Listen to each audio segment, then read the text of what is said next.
By early 1865, the American Civil War had entered its final grinding chapter. For 4 years, the Confederate armies had fought to preserve a slaveholding republic against the industrial power of the United States. Now, in Virginia and across the South, those armies faced exhaustion, shortage, and a Union strategy designed to end the war. The principal Confederate field force in the East was Robert E. Lee's Army of Northern Virginia, still proud, still dangerous, yet far smaller than in earlier campaigns. Months of trench warfare around Petersburg and Richmond had bled it of men. Conscription scraped deeper into Southern society, while desertion rose as soldiers worried about homes behind the lines. What weapons did these men carry? The standard infantry arm remained the rifled musket, often British Enfields or American Springfields, firing a soft lead Minié ball. In skilled hands, it was lethal at several hundred yards, a revolution compared with smoothbore muskets of earlier wars. Bayonets were fixed for close combat, but most casualties still came from bullets and shells, not steel. Artillery remained the war's king of the battlefield. Bronze Napoleons hurled solid shot and canister. Rifled pieces such as Parrott guns stretched range and accuracy.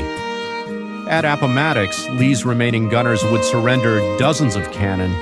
Many more had already been abandoned on the retreat.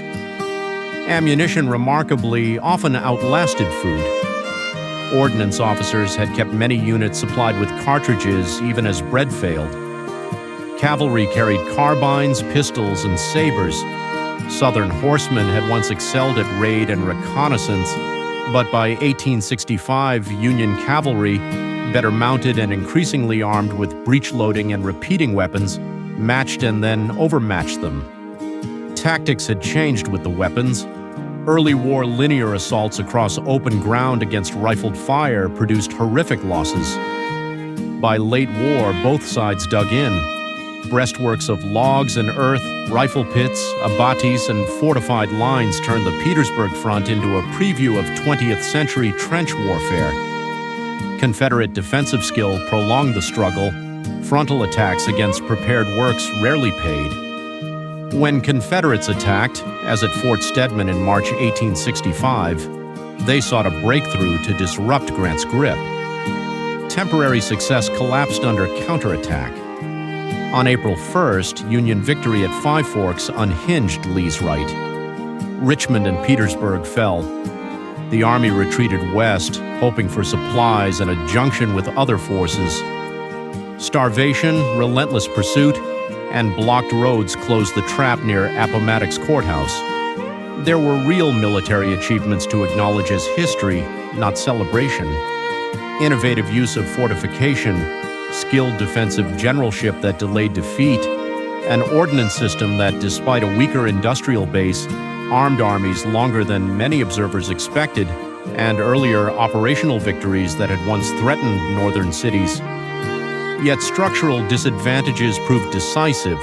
Smaller population, fewer factories, limited railroads, a naval blockade, and a cause that enslaved millions and could not match northern manpower or industry.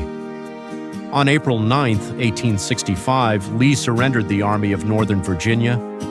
Other Confederate commands followed. The war's end closed the military story, while Reconstruction and the long struggle over freedom and equality continued.